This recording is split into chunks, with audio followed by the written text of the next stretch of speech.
انتوا عارفين ان الشيف احيانا بيتحول لسفير؟ ايه ده؟ الشيف بيتحول لسفير؟ هقول لكم ازاي. ماما ميا ايطاليانو، اي كانت سبيك ايطالي ويل بت محدش يتريق على الانجليش بتاعي. جالنا عملاء من ايطاليا.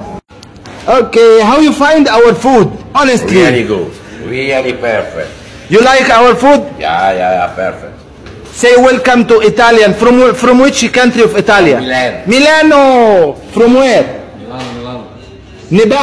Where? Milano. Milano also. All Milano. Our family is from Milan. Your family from Milan. We love to see you again. Welcome Egypt anytime. We love to see you again. Okay, thank you. باي.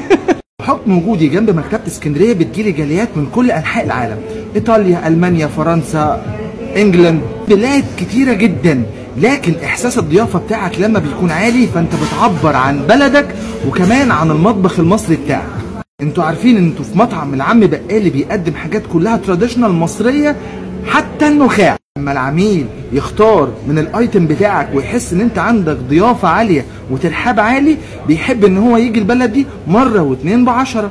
فلما تساعده انه يختار من المنيو بتاعك الحاجات اللي في الغالب ممكن تعجبه هيحس قد ايه انت حريص ان هو يخوض تجربة لطيفة وينبسط بيها. وده اللي بنعمله مع كل عملائنا الكرام سواء المصريين او من كل انحاء.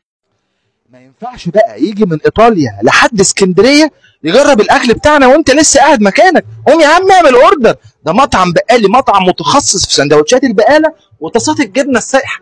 هتلاقي بقى لو انت بتحب اللحوم الروز بيف والصدق والبسطرمه والبلو بيف، فراخ بانواعها زي المدخن والكريسبي والستريبس وحاجات تانية كتير هتكتشفها لما تنورني كل اللي بيحصل معايا. وهسيب لكم صور الاكل اللي بنقدمه تحت هنا كده.